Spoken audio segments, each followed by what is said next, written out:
Thank you very much, and I'm delighted to follow Professor Leung. It fits well into what I'd like to say. I have a presentation that I hope they will put up. If we could just get the slides up. This session is about solutions, and I'm not an oceanographer or an expert on oceans. I'm sitting next to one that I've relied on for a long time, as I mentioned, but I am experienced in non-solutions and a few solutions once in a while. And that's what I'd like to discuss. What do we need to do differently, very differently, in order to get at some solutions? Professor Leung, well, let me start here. We're on the 50th anniversary this week of the UN Conference on the Human Environment, Stockholm.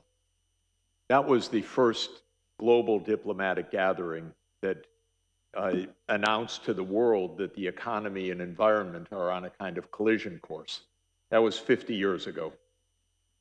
30 years ago, because the UN works on anniversaries, so on the 20th anniversary of Stockholm, there was the Earth Summit at Rio de Janeiro, and 3 major treaties were adopted then on climate, on biodiversity, and on desertification.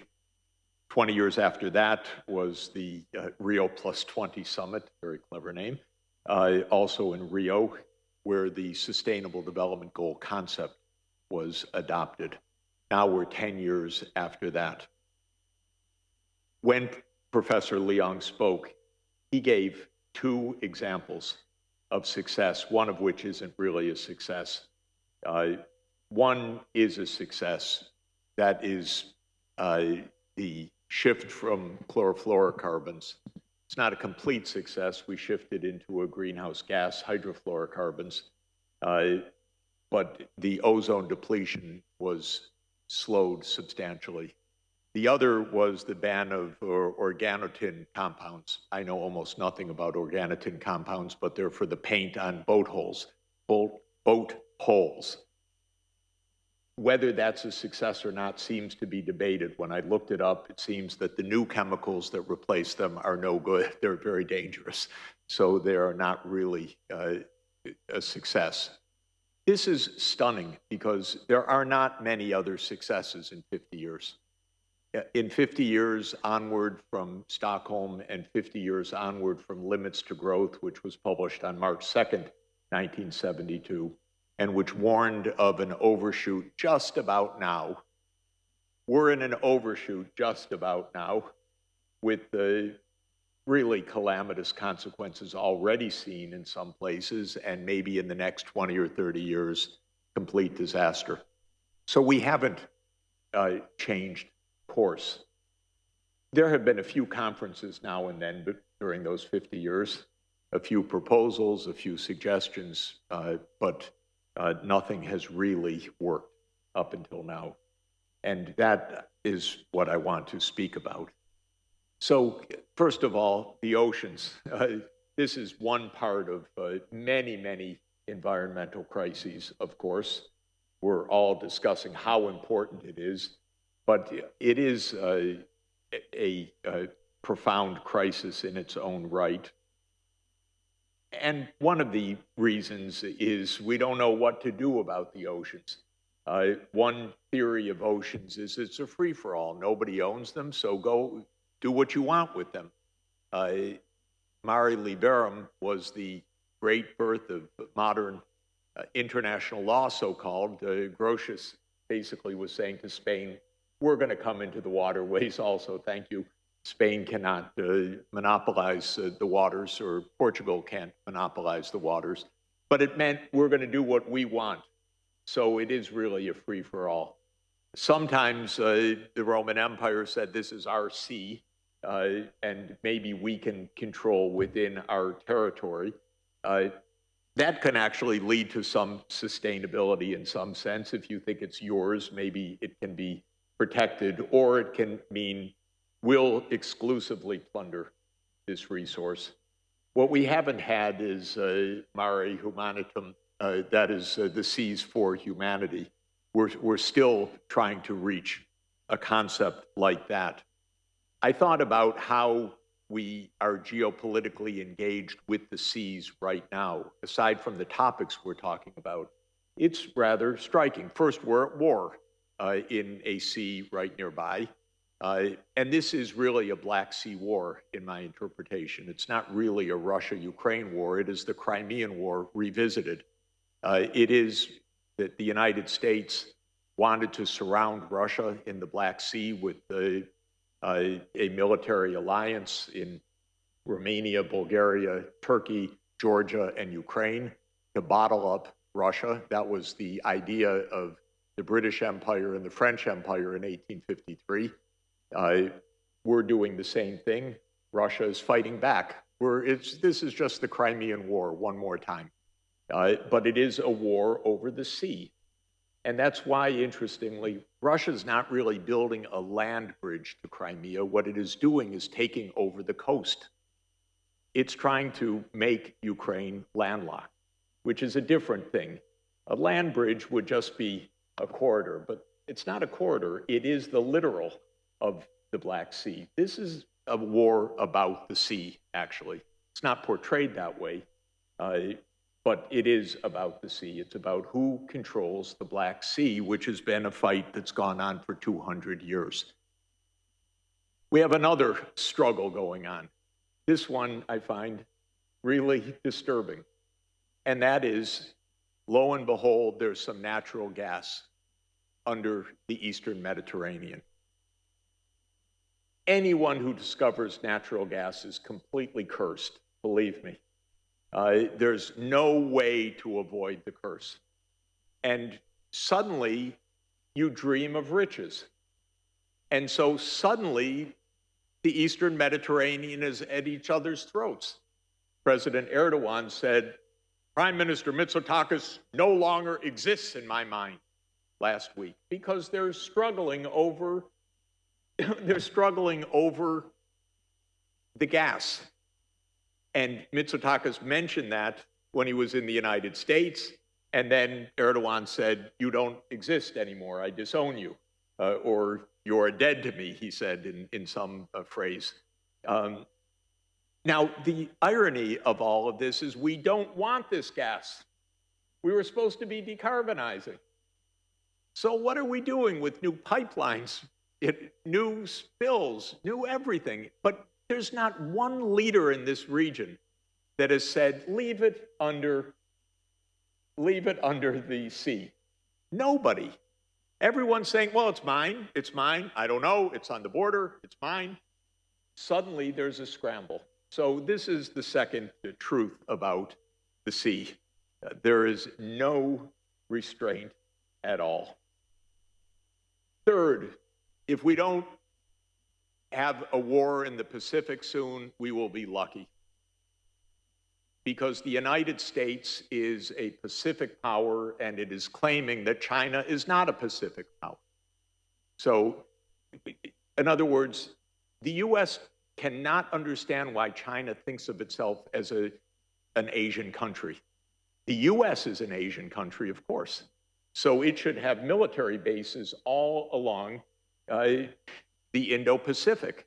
But China, no way. That is a threat. So we are in another struggle. And every day that the United States says, don't go to war with Taiwan, we get closer to war with Taiwan. Because if you say it long enough, somebody's going to make an accident. Taiwan will say we're independent, or something awful will happen, and we'll have a Ukraine war in the Asia Pacific. So the sea is actually what is under threat right now. Why is it under threat? Because actually the US militarily surrounds the South China Sea, and China says we actually don't want to be asphyxiated by the US and its aircraft carriers and all the rest. We would actually like to make sure we can survive, because that is our sea lane for survival. This is unacceptable to the United States because we are the hegemon, not China. So we say. So this is another conflict that is everywhere in the South China Sea, which we don't call that. We call it the Indo-Pacific to make China mad, because then the word China isn't mentioned. I never heard Indo-Pacific mentioned so many times in the last 5 years, but it's a way to say not China. So interestingly, another dynamic that's underway because of global warming is that there could be a decisive change of geopolitics due to the opening of the Northern Sea route, which will be open for several months ice-free within the next 20 or 25 years. By the end of the century, it could absolutely replace the Suez route, because it's it's 1,000, how many kilometers less? 2,700 nautical miles shorter than the Suez route from Asia to Europe. And interestingly, Russia will sell its sanctioned oil to China over the northern route, not through. So it could be that if we do enough damage with climate change, Russia's finally going to have a warm water port in the north, which it's always needed the Black Sea for its warm water ports at Sevastopol. But maybe the Baltic Sea is going to end up being its warm water ports in the long term. But this will definitely change politics and definitely push the center of gravity of the world economy towards China and towards East Asia. And of course, the sea is used for illegal plunder. I don't know if it's especially by European fleets, but largely by European fleets, sea fleets, because Europe is out fishing everywhere. And it's taking whatever fish it can get from whatever waters around Africa or any other place, and there's no stopping, because most of the countries don't even have a coast guard that could stop the ships. But even if they did, they wouldn't dare. So the sea is used as an absolute piratical place where the fishing is taking place without fishing rights. So we really do have a lawless environment to a very great extent. And it's not completely surprising, the results that we're getting. Also, when you have multiple sites of pollution, like around the Mediterranean basin, for example, or around the Black Sea, where there are 7 major rivers that contribute massive pollution to the Black Sea, coming from all of the littoral countries of the Black Sea region, then any one country has virtually no incentive to stop its own sources for this common resource. And this is, of course, what's happening in the waters of the Mediterranean basin. And from what I understand from our discussion, even 50 years ago, I learned when I started university, I learned about maximum sustainable yield and tradable quotas for fish. So that was my first class. And I learned that there's really no problem. You just put a quota limit on, you make them tradable, and you reach an equilibrium. That was a class in spring of 1973. It hasn't happened to this day. How many thousand articles have been written about internationally tradable permits, about pricing, about optimal either single species or multi-species management of fisheries, how many optimal control solutions of dynamic equations have been found for optimal management, how many problem sets did I have to solve to show what the optimal rules are for a fishery. But we haven't done it, as I understand it, in most major fisheries in the world. And Martin was telling me at lunch that in the North Sea and in the Baltic, which are very rational, law-abiding countries, it's not done to this moment. Wow. That's in a good neighborhood of good rule of law, but it doesn't matter. So, all right, this is all very depressing. So my remarks are really about the elusive governance of sustainable development. We have almost no successes in anything. Almost none. And the one that we have is really simple and interesting, and that's ozone depletion. And the reason we have it is simple. It was discovered in 1973, and also by Paul Crutzen as one of the great scientists, as one of the early discoverers of this, that chlorofluorocarbons dissociated in the stratosphere and the chlorine attacked ozone. So this was discovered. I learned that from my applied math professor in 1976 in lectures that this was true, and the obvious normal reaction came. DuPont said this is phony, false science. They don't know what they're talking about. This is how it is. There was one major company that makes CFCs, and they declared this is not true. So this went on for about 3 or 4 years while DuPont scientists figured out an alternative. Then they figured out hydrofluorocarbons to take off the chlorine, and then they announced it is true. Now you have to regulate it and buy our new product. Then the United States said, okay, now we can enter an agreement, the Vienna Agreement and then the Montreal Protocol. So the key for that was that there was one overwhelming source. There was a solution that was a technical fix, and it happened to be even the same company, so it was fully internalized. DuPont sold the new thing. It used to sell the old thing, so there wasn't even lobbying against it. And the rule was quite straightforward in the Montreal Protocol. You have 10 years to get rid of this stuff and shift to, for class 1 chlorofluorocarbons. And it worked. And that's why that one is a success, because it was straightforward, one compound, one company basically, and you could get the thing. And nobody wanted skin cancer, so there was a motivation to do it. And NASA really helped by taking a picture, which made it all very vivid. So there was one picture, you looked at the hole, you knew, and there was a politically acceptable solution, and the United States led it because its own company was in the lead of the commercial success. That's the last one I know of like that. Unfortunately, climate change or oceans is nothing like that.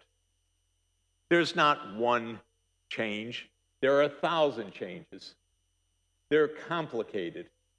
They're winners and they're losers. It's a worldwide challenge. It requires honesty. It requires cooperation.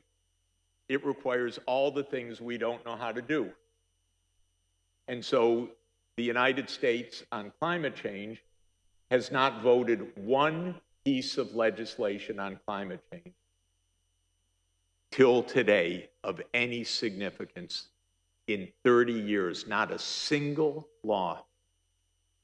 And today, the chairmanship of the Senate Energy and Natural Resources Committee is the owner of 2 coal companies.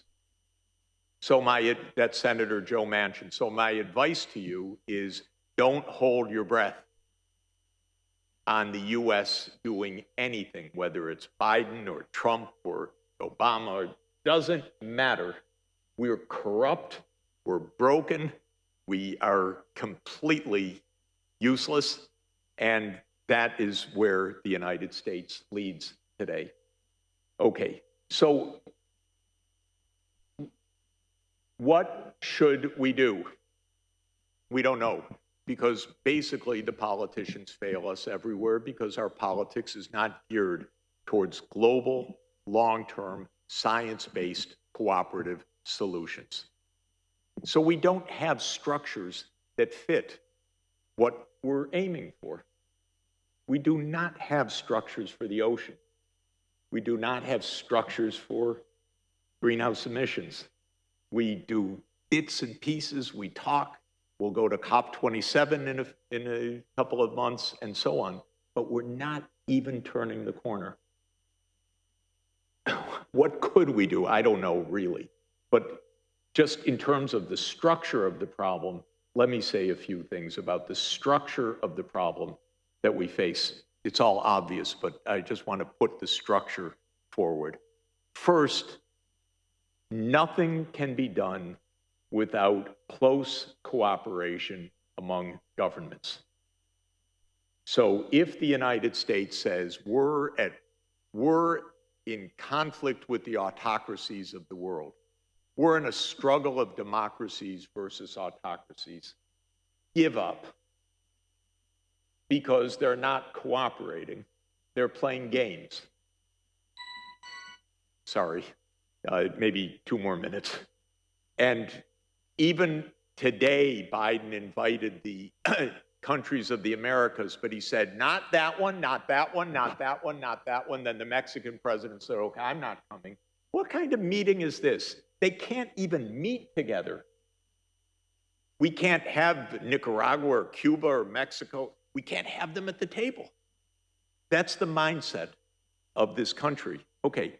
The only reason I am, 2 reasons. It's my country, it's awful. Second, because it's supposed to be the world leader on many of these things, and it's hopeless. So we need global cooperation, sine qua non. Don't listen to anyone who says Russia should be ostracized for the next 50 years, as if the United States hasn't caused 6 wars by the time Russia caused 1. Just let's keep some balance. They're awful, we're awful, but we all live on the planet together. So we better find ways to cooperate on these important things. Second, we need clear goals and targets. I don't know what those are for the oceans.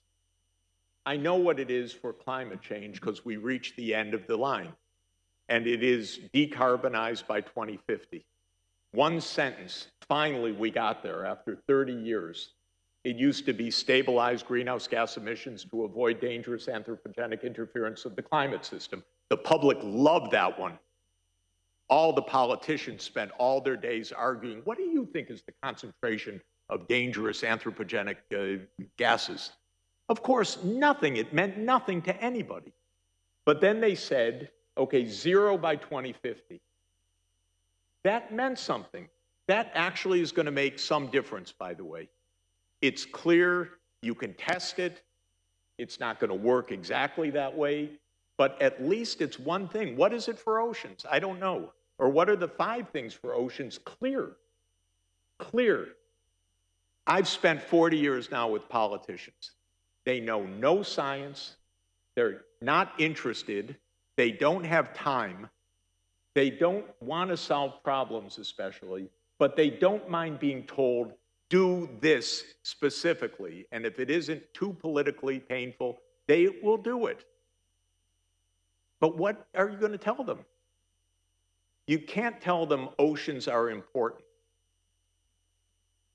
A, they don't care. B, they don't believe you. And C, so what? Okay, they're important. So what? What do you want me to do? So you need to tell them exactly what to do. I don't know what to do, so you need to tell them. Third, once you know what to do, then analytically, we need a pathway to do it. That's also a technical pathway. Don't wait for the ministry to come up with the pathway. It won't. It can't. It can take a pathway from you, but it cannot do it. They are implementers of laws at best.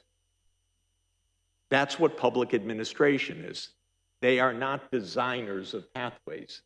They're not even supposed to freelance that way. That's our job as academics. What could actually work? Then what is the policy environment to actually make that pathway work? And that requires, that's the little niche that I have in this. Should it be a tax? Should it be this? Should it be something else? Of course, you're a long way to get to that point. It's not typical, but then you do have to design a mix of regulation, taxation, pricing, investment, how to do it, and so on. Once in a while, something like that can work.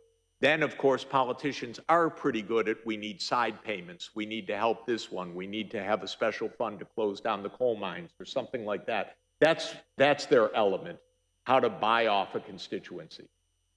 And they're pretty good at that. Once you tell them the basic structure of the problem, they can build a few more votes. Oh, we'll do this in the mining region, we'll do this special, or you get to retire at age 58, or you do something else. That they know how to do better than we do. Then for our global problems, there are terrible problems, obviously, of enforcement. What are commitment mechanisms? We've never really solved this problem. I just want to put it on the list. Then comes the problem, how to constrain the hegemon. The United States has been the most dangerous country in the world in the last 30 years. And it went to war more times, and it refused to sign any UN treaties, and it isn't a party to the UN Convention on the Law of the Sea. It isn't a party to the Convention on Biological Diversity. It has never voted any implementing legislation for the UN Framework Convention on Climate Change, and it hasn't ratified a major UN treaty in 30 years.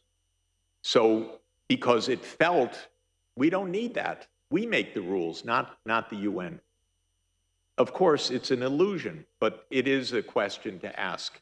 And this is our president who comes, and all the European leaders come and say, you're our leader. No, honestly, Europe needs to absolutely get past that.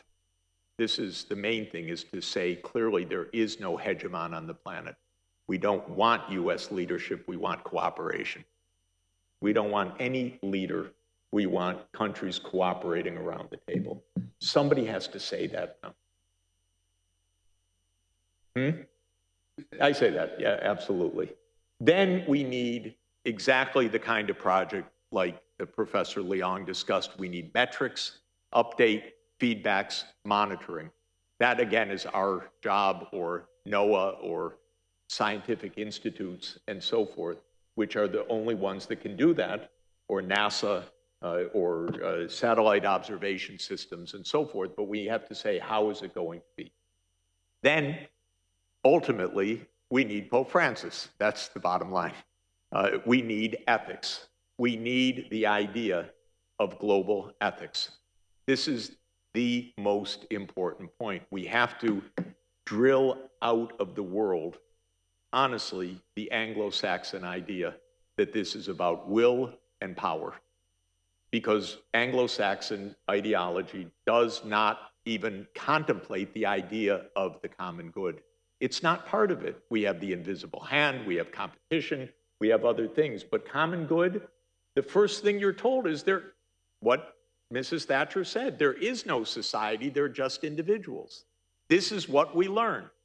So we need the philosophy of the common good, and this could be the thing that changes everything. Thank you.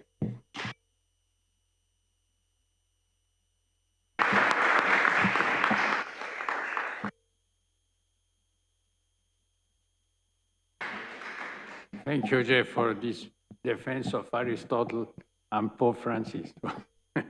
There are questions, comments? Any question? Please, Martin.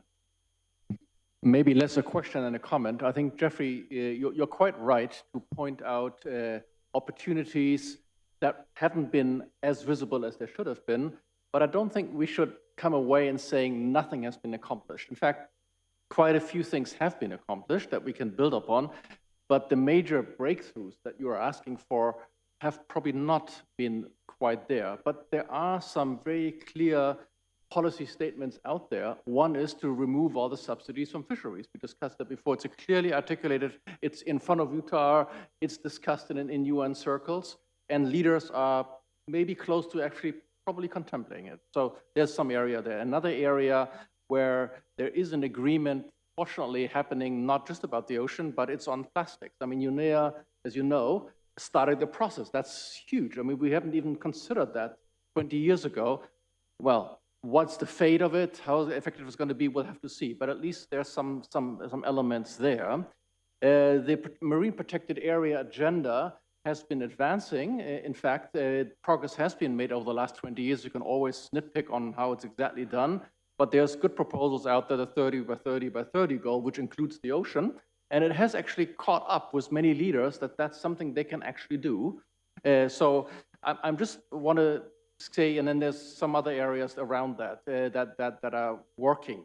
But I think the big issue is exactly as you say, there are some big powers at play who have no interest in solving the issue of global commons. And the ocean is a global common in that sense, and it is not treated like that. It's treated like, what is the benefit for me if I do something like here that I can support my own power, my own view. And that, I think, is a problem that we have not just in the ocean, but the ocean is a very visible common. It's supposed to be benefiting of us all, and the understanding of the common is, well, maybe it's free for all, which is not my understanding of a common. It should be a rules-based system, but the rules shouldn't be set by a single nation or country. It should be set by the collective. So that's for the UN to step up. But in order to enforce that, that is the hard part. And that's, I think, where we are lacking. It's the enforcement part, not so much the goals, but the enforcement part and the willings of the big powers to actually subject themselves to some common enforcement regime, which they don't want on principle grounds. I mean, the reason why the US is not signing is because you don't want to be under jurisdiction which is outside the US. It's a simple rule, right? And on the other hand, if you cannot have that, then it's complicated to have any rules-based management if some country says, I'm not under that jurisdiction, I'm under my jurisdiction. That's the complication I see. Thank you. I'd like to make one comment about the subsidy issue because it's very much like the carbon tax issue and so on. Economists were trained from the first day to think about prices. So we assume things are done by markets, and then the question is the price signal the right one? And this goes back to Adam Smith. Saying that you're going to have a policy end subsidies is politically almost never a winner. Economists love it, but it's actually puts things backwards. What you should be doing is saying, this is how fisheries should be. They're overfishing. So you need to make the principal point, the fisheries are overfishing in this fishery because we're going to run out of fish. People can understand that. Okay, what do we do about it? Well, maybe we take off the subsidy or maybe we put on whatever. But what happens with economists is the fight becomes a fight over prices. So we've spent 30 years, should we have a carbon tax or an emissions trading system? And all the public sees, Europe got an emission trading system, the US has nothing, but the public says, oh, you want me to pay more for electricity? Why? Are you crazy? That's the bottom line. Oh, you just want to put me out of business? You want to cut my income? Why? You have to start with the substance. Plastics is completely understandable. And that's why it will make more progress. Everybody knows what plastics pollution is.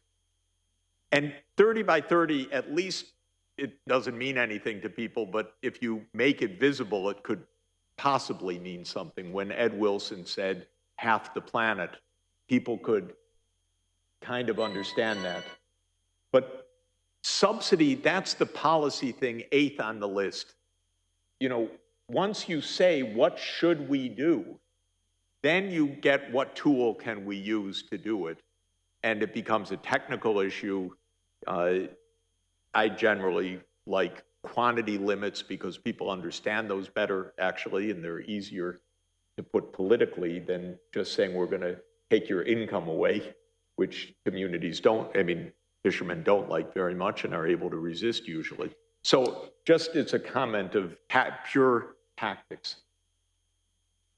People understand a protected area because they know what a national park is, or they know, and so that makes sense also. So I would just do it in ways that say, here's the problem, here's why we need to do something, here's a way that we can do something, and then proceed in that manner. Well, thank you so much, Jeffrey, because your talk was really, really hard in the sense that it's difficult to be happy after you're so crude and so sincere at the same time. And so I don't know if we have much hope after your talk, and we need a little bit. Maybe that's the reason why Martin say, well, something good has been done, and it looks like the story, the good, the bad, and the ugly, but the good has not come yet, so it's still to come. The point is that you gave a very important political framework. I will say also socio-political framework, but I think that there is a lot of economy behind that, in the sense that probably in this meeting should come out that the mainstream economic approach is one of the drivers. You mentioned that during the talk. Self-regulating mechanisms are not there. And when you try to do something good, they say that you lose jobs, you have economic consequences, you need to increase the taxation so the poor will pay. And this happens all over the world. So the point is, are we able to reinforce a different economic approach in which the One Health, the global interest can do something against the demagogic approach of politicians? We are the first, everyone wants to be the first somewhere, maybe in a little garden of his own, backyard, and to understand that we are one ocean, one planet, one humanity, and this requires a global approach, global solutions. So at the end, the point is, even when we find solutions, it looks like the majority of the people doesn't want to apply the solutions, or it's the story of very protected areas in a small scale. So the end of the story is what we can do. The politician expressed the mentality of the people at the end, because you mentioned that they don't want to, but this is the common people that doesn't like science, doesn't want to be instructed or explained, or So at the end, why we need solutions if nobody wants to use the solution we propose? I think the main job is to show the better future, not to talk about removing subsidies or not to talk about taxing carbon, but to show the better future. Here's where we are. Here's the future we want. That was actually the title of the UN report that led to the Sustainable Development Goals. It's a nice phrase. What future do we want? And really help people to understand that future. People don't understand decarbonization. They kind of know climate change is a disaster. They don't know what energy transformation means because most people don't know. And I wouldn't know normally if I turn on the light what just happened, which power plant delivered it, how does any of this work, what are we even talking about? But if you can show, look, your light's going to go on, you're going to be able to drive, but the car, it's going to be quieter because it's the electric vehicle, and you won't know it, but that's going to be a solar field or wind field, and it's going to be cleaner air also. you're going to like it. And yes, 20,000 mining jobs are going to be lost, but we're going to help those people to retrain because there are 500,000 jobs to put up the new solar panels. They're much better. You don't go into the mine. You don't get lung disease. You're really going to like it a lot better. Our job is to say, why are we doing this? Because in 2050, it's going to be a lot better, or in 2030, it's going to be a lot better. You're still going to have fish. You're still going to be able to do this. You're going to be able to enjoy the world. And here is what we're actually saying should be done, and that's not so painful. And let's help that community in the following way. And they're actually going to catch more fish because we're running out of fish the way we're going in this fishery anyway. So in other words, it's really important to, I think, have the picture of where we want to go in as specific and visible and tangible way as possible, and compare it to where we're going right now, and not to use tricks, and not to let economists talk, not to let them say we need a corrective price and we need to put a price on carbon that's the social cost of carbon. Oh, come on. At least in the United States, that will never be the justification, ever. You have to show a better future. So this is good. And in Italy, people love nature. They love the environment. They love the beauty of the country. So how can we keep this? This is the most beautiful place in the world. Here's what we want to keep. And here's how we can do it. So I think that, and every country can say, we love our beauty, and so let's make sure we do that. And don't let the economists talk, because let them think in the background. But really, it's more, it has to be explained. The main thing we want to do, and the main thing we want to do is we want to have solar power rather than coal. Oh, why? Well, because blah, blah, blah. Okay, that sounds fine with me. If that's the way it is, it doesn't sound, and it's, by the way, it's not even more expensive. So that's all we want. We want solar rather than coal. Let's discuss that. That would help incredibly. But the politicians do not understand this. They don't know what it is we're actually suggesting to do. And that's why I keep coming back to this. And just if I could, sorry to carry on, but just one example. An ecologist friend of mine in Kenya begged me, take me to the planning minister. I really want to meet with him.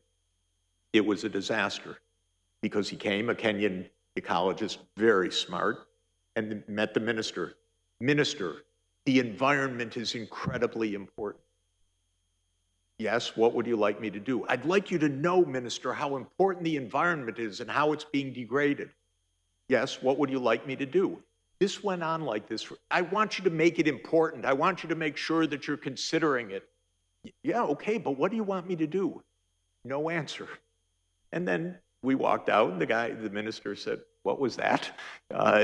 What did he want me to do? They don't have time. So tell them, this, and this are really important. They'll believe you.